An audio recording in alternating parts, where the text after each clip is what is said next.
Okay, guys, I want to give you a little video on the blasters meter.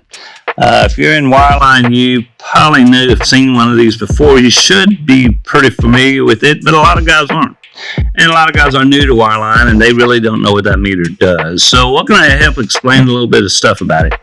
Now, right off the bat, I want you to realize it has Thomas Instruments. I don't know if you can see that. I'm going to get it up close right here on these letters right there. Thomas Instruments 109 or something. But sometimes you might see a meter that looks like this. All right. And I don't know if you can see it. Can I get it close? But it doesn't say the Thomas Instruments. This meter is the identical same meter. This one has been approved for blasting and for explosives. This one has not. So if you ever see it on location, you go like, that's not an approved blasters meter. That's not the one we can utilize. Our IP67 says we can't use this. So yeah, get rid of it. Find you something that's been approved. The Thomas Instruments, that's the one you go with. So just understand, but they are the same meter. Don't fool yourself. Okay, so the next thing I want to talk about are the functions of this thing. This thing looks for voltage, it looks for resistance, it looks for current. We don't use current that much except maybe on straight voltage test, but it also has a diode setting for checking the diodes on a CCL. So what I want to do is kind of go through a couple of these things and explain what the numbers mean on here. Okay, we're going to start with resistance. Let's put it on resistance. And if you put it on resistance, you can put it on 200 ohms. Ohms is the resistance reading. What that 200 says is it can only read up to 200 ohms. If it goes over that, it's not going to read nothing. And when we say it's not going to read nothing, it's probably just going to be a 1 or a slash or something, just like what it's showing right there. Okay, now I have a little resistor here. We're going to check. I'll kind of put this on here if I can get it, make it read. See if it, all right, there it is. So this resistor reads 47 ohms. Okay, it's not a lot.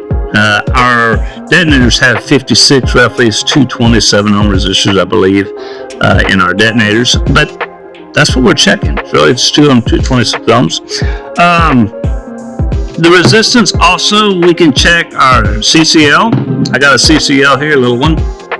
And I'm going to give you an example of what this thing looks like when this meter's on the wrong setting. So I'm going to hit this dude, and we are going to check it from the top to the body. And it's not reading that. It's giving us a slash. All right, remember what slash means? It means it ain't reading nothing, or it's over the 200 ohms. All right, so let's go to the next setting. Next setting is 2000. The K means 1,000. All right, so it'll read up to 2,000 ohms. So we'll check it. Oh, look at that. It's starting to read. Okay, now it doesn't read 1.3 ohms. That's really 1,300 ohms.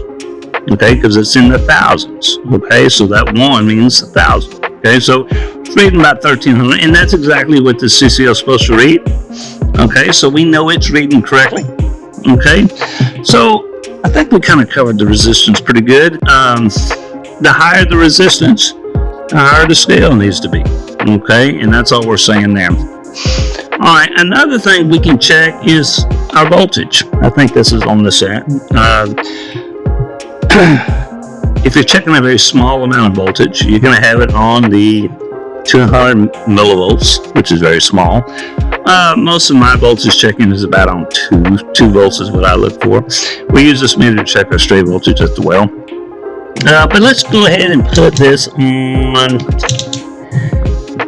beyond the 200 millivolts. So this is a very small amount of voltage. Now, but what we're going to do is check this CCL. Let's say the CCL make voltage, and I like to check it. And when I check my CCLs, this is an activation check.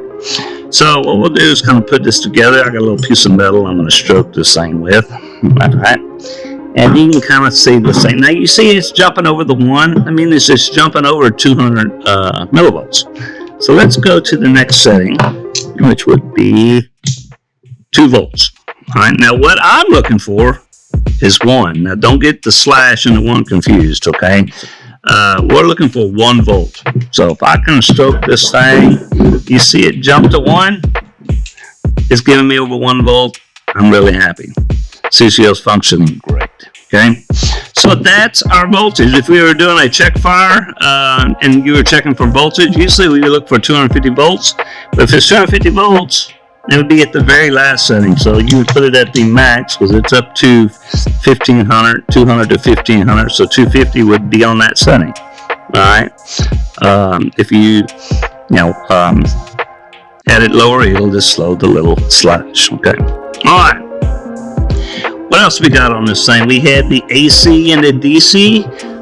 Don't get that confused if you're checking check fires, DC positive or DC negative.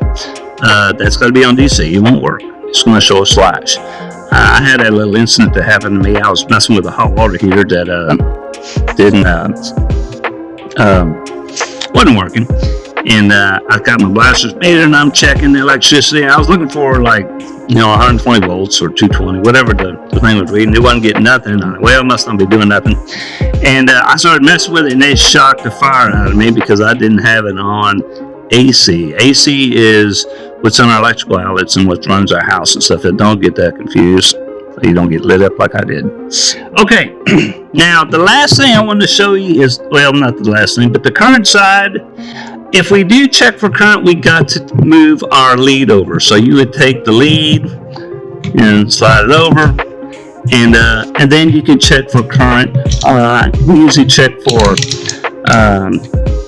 We have a 50 milliamps is what we have on our straight voltage test when we're checking our test on our well for straight voltage. So we usually put it on that, check it, make sure it's under 50 milliamps. Don't forget, if you're going to start checking resistance, you got to move it back. And a lot of guys will forget to move this thing back over. They'll think nothing's working, but make sure you go back if you can read on this side. So anyway, the last thing I wanted to show you is a diode. Now I have a diode right here. Now a diode has its own setting. It's not a voltage and not a resistance. Nobody really tells me what the reading is, but it has a setting. If I can put it right there, it has a little diode, a little line with a little triangle. That's a diode setting. Okay. Now all diodes read 0.5. So one diode would read 0.5. Now what we're holding up here is a dual diode. There's only 2 of them in here, but it only reads in one direction, and the other reads in the other direction. Okay. So if I put my lead on here, see what the river reads, and guess what? It reads 0.5. All right, and if I flip-flop the diode, it's going to read the other diode.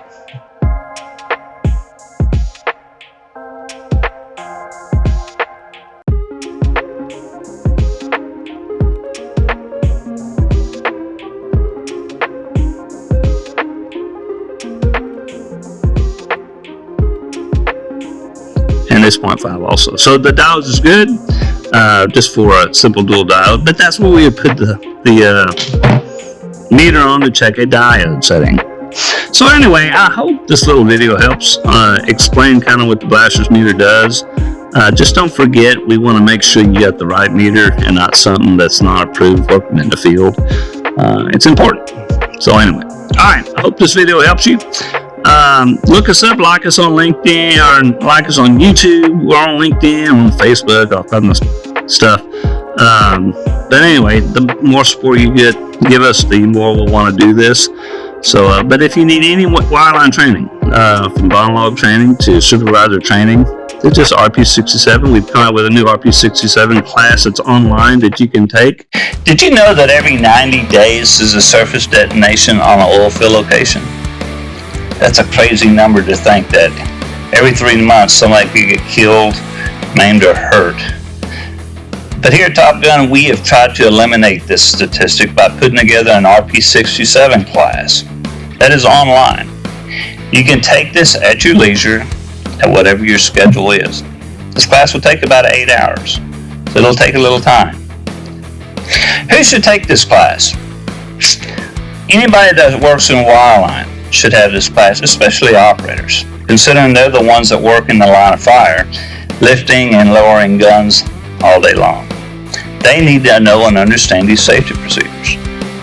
Company man or anybody that's in charge of a location needs to be able to watch and understand if wireline companies are following RP67. If the company man doesn't know RP67, how can he correct the action if they're doing something wrong? All companies should have a security blanket, knowing that all their employees are trained in RP67. Each student will receive a certificate showing they've taken the class with a wallet ID that they can identify on location if asked. If this is something you're interested in, give us a call, 979-320-7685, or look us up on our website at topgunoilfield.com. All right, we'll talk to y'all later.